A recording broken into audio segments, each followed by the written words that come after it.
მოგესალმებით ძვირფასო მეგობრებო, მე ცოტნე ეჯიბია ვარ და ეს გადაცემა ჰიპოთოლქსია.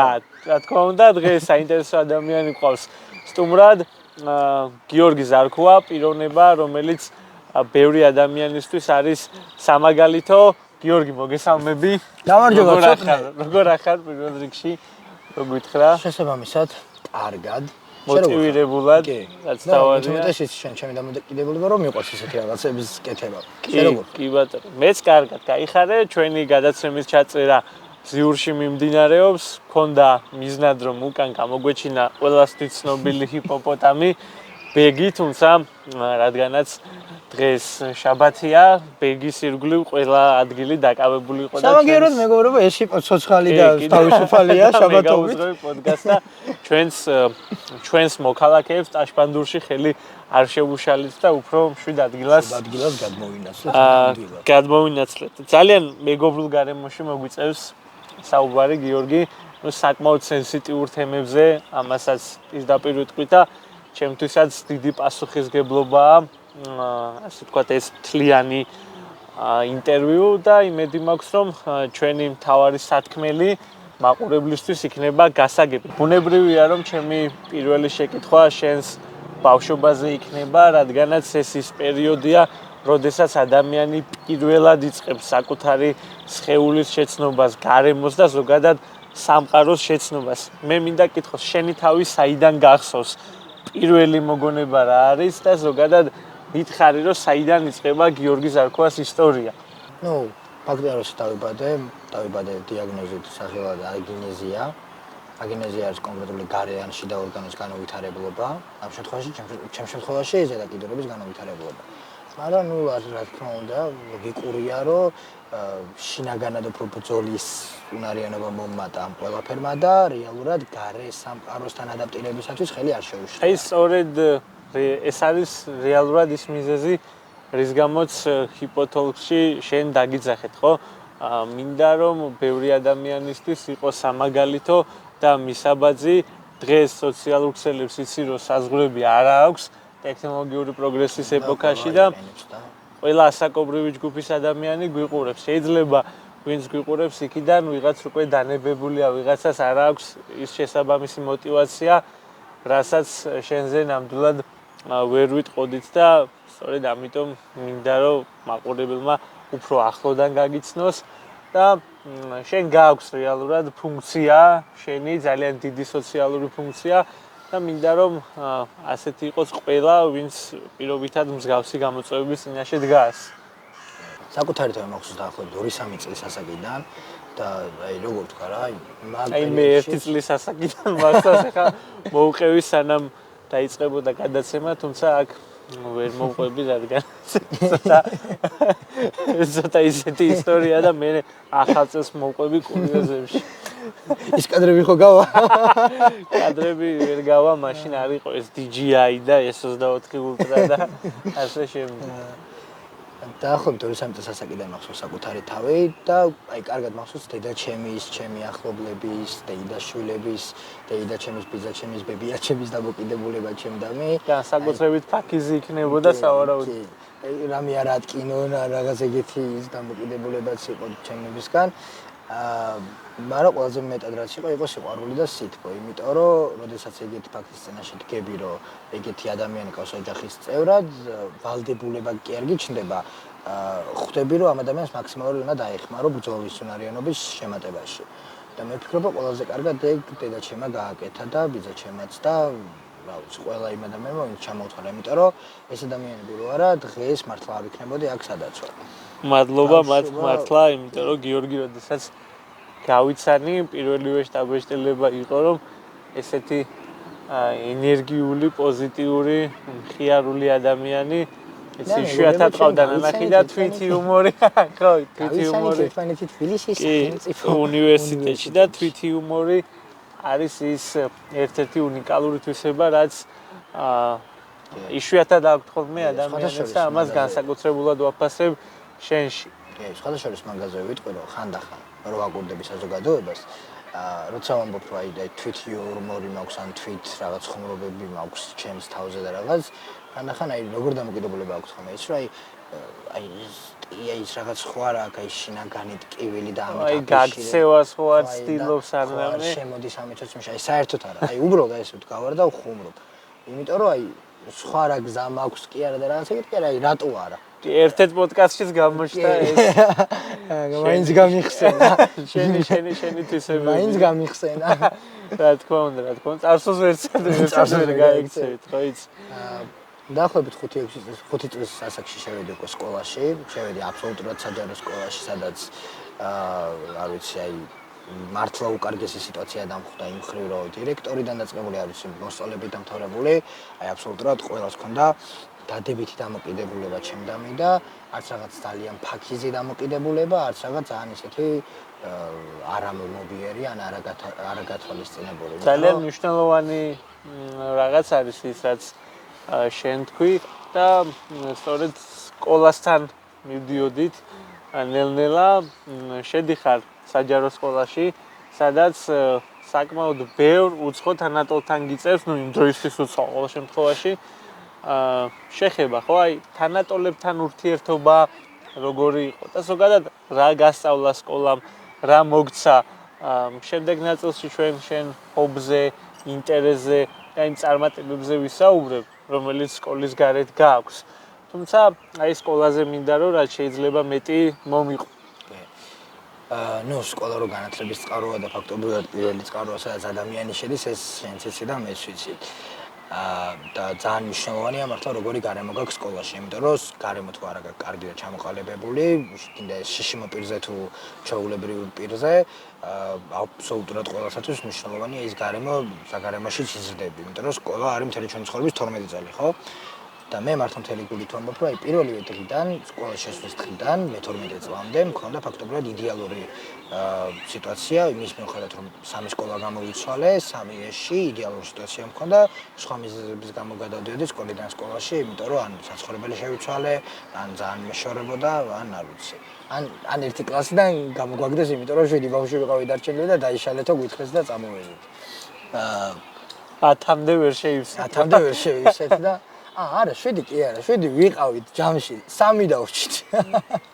ანუ 7-ზეც თანახმა იყვნენ, მაგრამ 3 ვიყავით მარტო და წამოვედით იმ პირველივე დღიდან ეს ჩემ დამოკიდებულება დამრიგებლებიდან და აი უფრო აკადემიური პერსონალიდან, რომელიც ყველა ბავშვს უხსნიდა იმას, რომ მათ ყავდათ შიშმოპირი კლასელი, რომელიც იყო ჩვეულებრივი და უნდა მიიღოთ ჩვეულებრივად და მართლა იმუშავა ამ ყველაფერმა, იმიტომ რომ მე არ მახსოვს კლასელი, რომელსაც ჩემთან რაიმე დაპირისპირება ან რაიმე ცუდი დამოკიდებულება ჰქონდა და ხელების გამო. სწორი აღზრდის შედეგია და საერთოდაც რაღაც პრობლემები რა თქმა უნდა. არ უწევდეს უშუალო შეხება მას შიშმოპირთან პირობითად.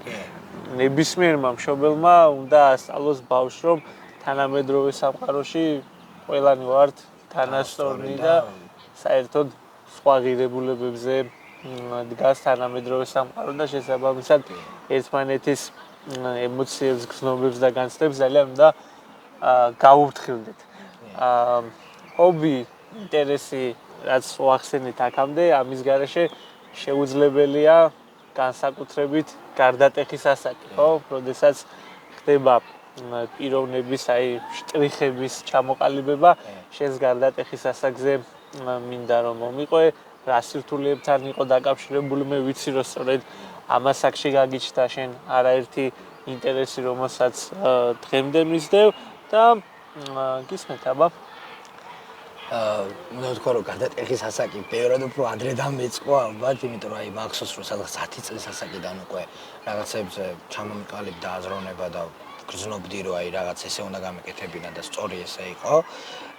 აი მაგასაკში გავიაზრე ის რომ მე ჩვეულებრივი ნაწილი ვარ საზოგადოების, ბევრად უფრო მეტად და ჩამოვაყალიბე საკუთარ თავში რაღაც მიზნები და ცნობები, რომლებისთვისაც უნდა მებრძოლა აბსოლუტურად ყველა გზით. რა ვიცი, ჩემს ცხოვრებაში დაახლოებით 15-16 ასაკში გამოჩნდა სპორტი და ამ სპორტმა არ ვიცი უდიდესი ცვლილებები მოიტანა ჩემს ცხოვრებაში. ეს მინდა ყველაზე ვრცლად მოყვე. 16 ასაკიდან უკვე აბიტურიენტი ვიყავი 16 წლიდანვე, იმიტომ რომ 2 წელი ვემზადებოდი საგნებში და მაგანაც ძალიან ბევრი რაღაც მასწავლა და მომიყვანა დღევანდელობამდე. იყო ვიდეო თამაშების გაჩენაც ამ ცხოვრებაში და მართლა ვერაული მაგხას, იმიტომ რომ მართლა უნდა ვთქვა რომ კარგია.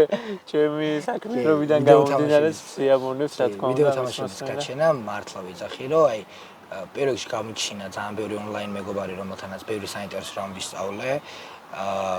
რაღაცნაირად ჩემი საყვარო კი არ შემაქმნევინა, აი თითქოს კომფორტული გარემო ვიპოვე, სადაც რაღაცა აი place რო გაქვს, რო გიყვარს დროის გატარება რა და აი მეგობრებთან ერთად ჰენგაუთები იქ რო ქონდა და რაღაც ძალიან მიყვარდა აი ყველაფერი, მაგრამ რა თქმა უნდა მე რეალობაშიც გადმოდიოდა. იმიტომ რომ ქართველები ვინც გავიცანი იმ თამაშებში, დღემდე მეგობრობთ და დღემდე რაღაც ჰენგაუთებს ან რაღაც გასვლებს ვაწყობთ ჩვენთვის. Minecraft-ზე ვარ გაზრდილი ცოტნე. ან საკუთრებული მნიშვნელობა ქონდა შენთვის ონლაინ სივრცეს. და ზოგადადაც ბევრი სტერეოტიპი არსებობს საზოგადოებაში, იმიტომ რომ ამ კუთხით ცნობიერება ნაკლებია და მინდა იცოდეს ყველამ, რომ ბევრად უფრო კარგია მეგობრებო.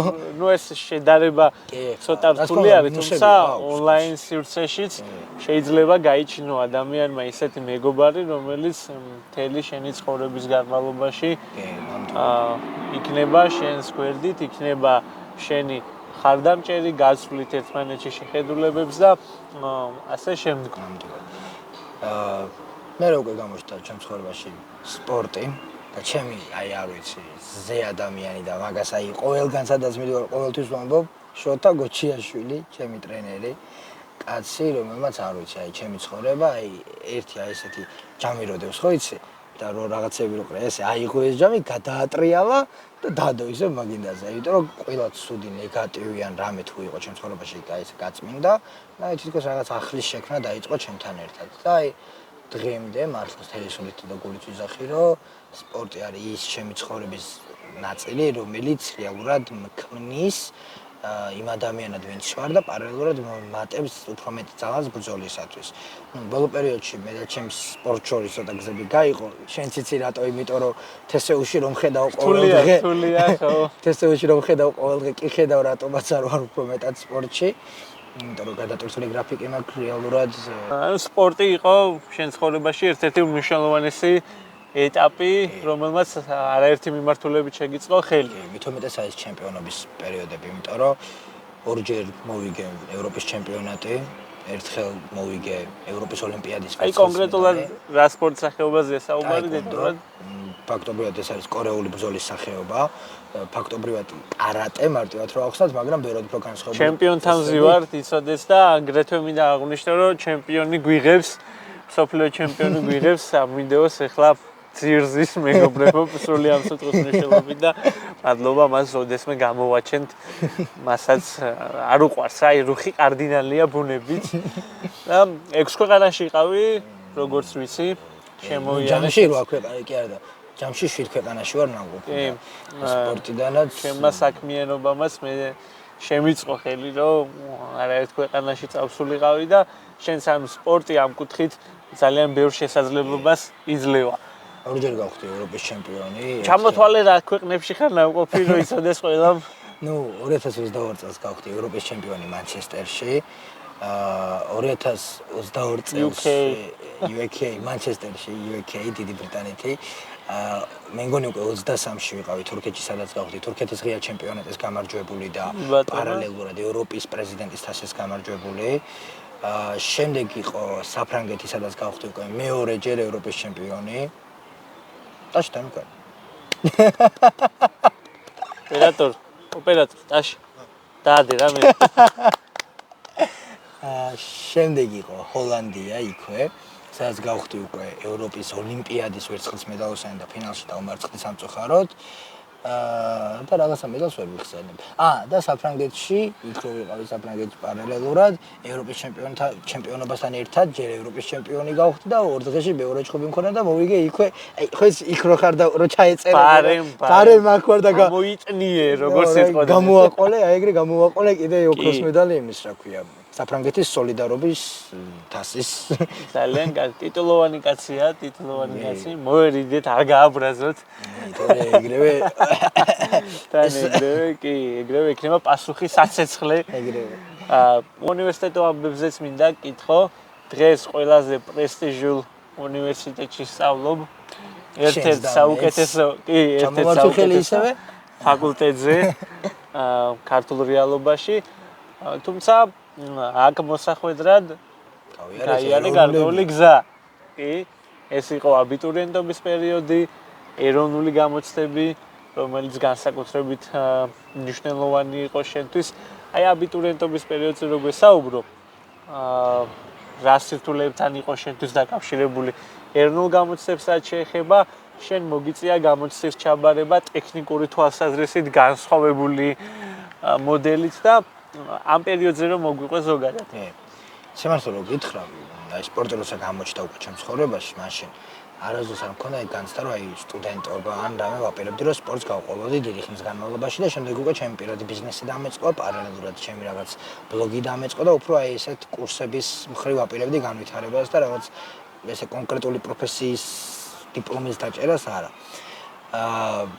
მაგრამ ერთ დღეს ეს ჩაულებრივად რაღაცა გადამიტრიალდა თავში, მე ეს გადატრიალება დედაჩემ უფრო დაამატა ამ გადატრიალებას და აი რამდენიმე დღეში გამოგიშვა თესეუში. ჯერ გამიშვა ქართულზე. ხო, ეგ კი.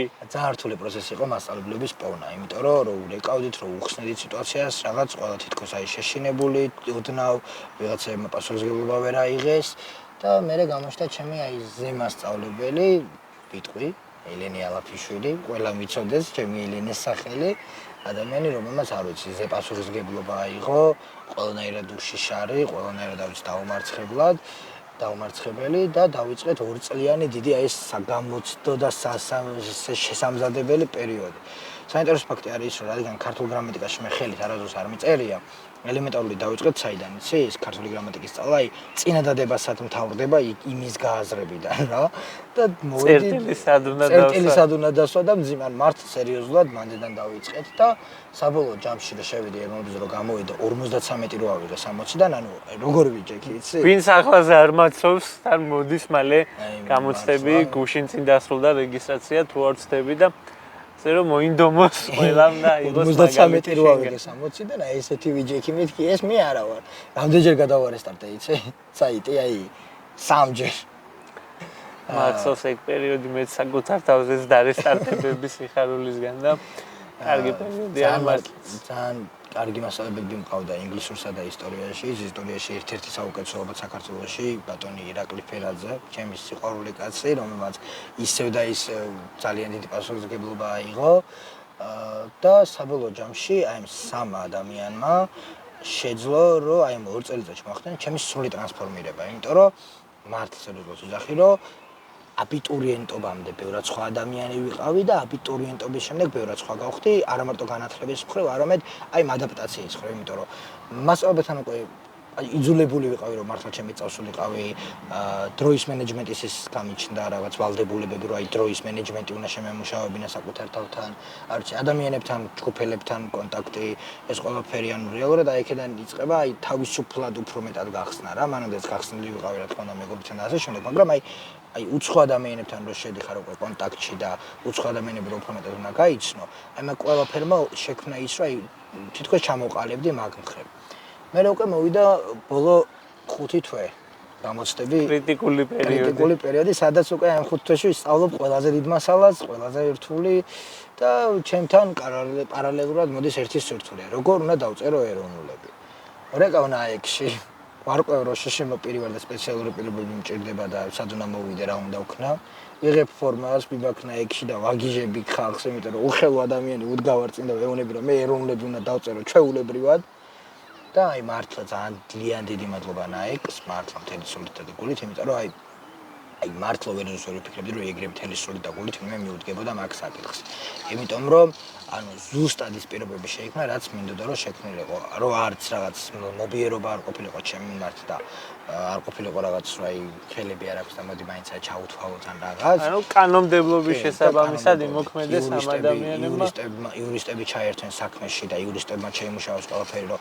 არც ნაიკის კანონები დარღვეულიყო და არც ჩემი კანონები და საბოლოო ჯამში შეფიქრიან და მსგავსი რა რომ ცალკე ოთახში ამეწყო კომპიუტერი დამკვირვებლებით ინტერნეტზე და ყველაფერზე გამოთიშული ეს კომპიუტერი Word-ის ფაილი ერთადერთი საგამოცდო ლეპტოპი მარცხნივ, Word-ის ფაილი, კლავიატურა ფეხით საბეჭდად და სამივე გამოცდა დავწერე და პარალელურად გავორმაგებული თქო, რომელიც სიმართლე მინდა გითხრა, რომ არ გამომიყენებია. ანუ არ დამჭიროებია მართლა, იმიტომ რომ ქართულში მქონდა წარმოიდგინე 6 საათი, როცა 3 საათი არის სტანდარტი და გამოვედი 3 საათსა და 23 წუთში ზუსტად. ინგლისურიდან ხო არის ყურსა. ვისაც გიორგისთან მიმოწერა ქონია, არ გაუკვირდება, რასაც ახლა ყובה, იმიტომ რომ ცოტნეზე ბევრად სწრაფად ბეჭდა. ისა რომ ფეხი წერს და მე ძალიან სწრაფად ბეჭდა. მე ამით წერ, მაგრამ იქ ფეხით ბეჭდა. ინგლისურზე მქონდა 6 კი არა და 5 საათი. 2 საათნახევარი ხო არის სტანდარტი და საათნახევარში გამოვედი ზუსტად და რო გამოვედი როგორ იყო იცი ეს ხალხი ხომ მიყურებს ეს უხელო ბიჭი გამოვიდა რაღაცა ეხა ფიქრობენ ნერვები რაღაცა და გამოვიდა მე კაი ხასიათზე იმიტომ რომ ვიცი რა კარგად დავწერე და მე გრული ჩაბარებულია უყირი ვარ ბოლო ხმაზე იმდენად ისე ვიყავი და ისტორიაზე აი ზუსტად გაწერილად დავხარჯე 2 საათნახევარი აი სტანდარტი რაც იყო არც მეტი არც ნაკლები და რასაც ნაიგზე საუბრობდით, კიდევ უფრო თვალსაჩინო გახდა ის ფაქტი, რომ შენთვის ძალიან მნიშვნელოვანია სახელმწიფოსთან ურთიერთობა, რადგანაც მასშტაბურ დონეზე სახელმწიფო არის იმ პროცესის წარმმართველი, რომელმაც შენი ყოველდღიურობა უფრო კომფორტული უნდა გახადოს შენთვის, უფრო მეტი პრობლემისგან უნდა გაგათავისუფლოს და ასე შემდგომ, ხო? რა პროგრამები აქვს სახელმწიფოს დღეს, რომლითაც სარგებლობ ან რომელსაც შეუძლია რომ ხელი შეუწყოს მსგავსი საჭიროებების მქონე ადამიანებს, რადგანაც ფაქტობრივი ცოდნაც დაბალია მიმართულებით და მინდა რომ ახსნა ეს რაღაცეები და მე უკვე გადავიდეთ სარეკომენდაციო ნაწილზე, რჩევების ნაწილზე, რომელიც სახელმწიფოსთან გექნება ამ მიმართულებით, რადგანაც ცხადია რომ ყველაფერი იდეალურად ნამდვილად არ არის, გარკვეული თვალსაზრისით სამუშაოა და ვფიქრობ, რომ თქვენ ხართ ის ადამიანები, რომლებიც ამას ყველაზე მეტად გრძნობთ და თქვენ ის ადამიანები ხართ, რომლებმაც ყველაზე მეტად იცით რეალური საჭიროებები და თქვენი აზრი ვფიქრობ, რომ კრიტიკულად მნიშვნელოვანი უნდა იყოს ნებისმიერი აქტორისთვის, რომელიც პასუხისმგებელია ამ სასიკეთო ცვლილებების განხორციელებაზე. თუმცა თქო რომ სახელმწიფოსაგან აი მართლა ძალიან ბევრი დახმარება არის შშმ პირებზე აი მოდი სპორტ შევეხები უცებ რომ აი სპორტშიც პარაოლიმპიური კომიტეტიდან და არ ვიცი აი მთლიანად მაგ ადამიანებიდან და პირადად ბატონი რატიონა თამაშულისგან იმდენად დიდი დახმარება მოდის ჩვენ სპორტზე და არა მარტო ჩვენ სპორტზე ზოგადად ყველა პარასპორტზე რომ ანუ ფიზიკურად ვერაული მაგას გვერდს და ვერ იტყვი რომ რაღაც არ კეთდება იმიტომ რომ თუნდაც პრემიალური დახმარებები პირადი ხარჯები აბსოლუტურად ყველა ფერის დაფინანსება რაც არის შესაძლებელი რომ დაფინანსდეს მოგზაურობები ფრენები თან არა მარტო არამედ ასისტენტთან ერთად ასისტენტი ამ შემთხვევაში დედა ჩემი მოიაზრება ასისტენტად ანუ ამ ყველაფერს ვერაული გვერდს მართლა. პარალელურად არის სახელმწიფო პროგრამები და სახელმწიფო რაღაც სტიპენდიები, პენსიები და ასე შემდეგ, რომლის გარკვეულწილად ნაწილი ვარ, მაგალითად შშმპ-ის პენსიას ვიღებ, რომელიც ანუ რამდენიმე დონედ იყოფა და მე ვარ მკვეთრად გამოხატული დონის, ანუ პირველი დონე რაც არის, პირველი დონე შშმპ და ფაქტობრივად იდენტური პენსია არის, რაც ჩვეულებრივ საპენსიო ასაკში, რასაც ჩვეულებრივ საპენსიო ასაკში იღებს ადამიანი. ამის პარალელურად არის ბევრი ასე ვთქვათ არ ვიცი ტალონიც სწორი სიტყვა, მაგრამ რაღაც ასეთი ტალონები, ვაუჩერები, არის ასეთი ვაუჩერები, რომლებიც სხვადასხვა ადგილებში, თუნდაც კურორტებზე, დასასვენებელ ადგილებზე გეხმარება იმისთვის, რომ წახვიდე და ეს პირადად თბილისის მერის მხარდაჭერით ხდება. შშმპ-ებზე და არა მარტო შშმპ-ებზე, არამედ სოციალურ ადამიანებზეც. ყველაზე მეტად რაც არის ჩემთვის, რასაც ყველაზე მეტად ვიყენებ, ეს არის სწავლის დაფინანსება, იმიტომ რომ აბიტურიენტობის არა, მაგრამ სწავლის ახლა უნივერსიტეტში მის მიხედვით 50%-იანი გრანტი ავიღე, დანარჩენი 50% გადამიხადა სახელმწიფომ და დამიფარა 100%-ით ფაქტობრივად და ფაქტობრივად ჩემი ვთქვა რომ 100%-იანი გრანტით ვსარგებლობ, როდესაც რა უდიდესი მეგობარი ვარ, რა თქმა უნდა. კიდე არის ძალიან ბევრი პროექტი, ძალიან ბევრი არ ვიცი რაღაც კონფერენციები, სემინარები, რომელშიც მე თვითონ არ ვიღებ მონაწილეობას, იმიტომ რომ ანუ მართლა გულით ვამბობ, რომ ამის საჭიროება არ მქონია რეალურად. ანუ რაღაც არ მქონია საჭიროება, რომ მაგალითად ყოფილიყავი რაღაც სპეციალიზებული ექიმთან გაშვებული ან რაღაც ეგეთ პროგრამაში, იმიტომ რომ არ მქონია საჭიროება, მაგრამ მართლა გულით ვამბობ, რომ დამჭირდა შესაძლოა ვიცი რომ არსებობს და ესე ჰაერში არ დაგტოვებენ.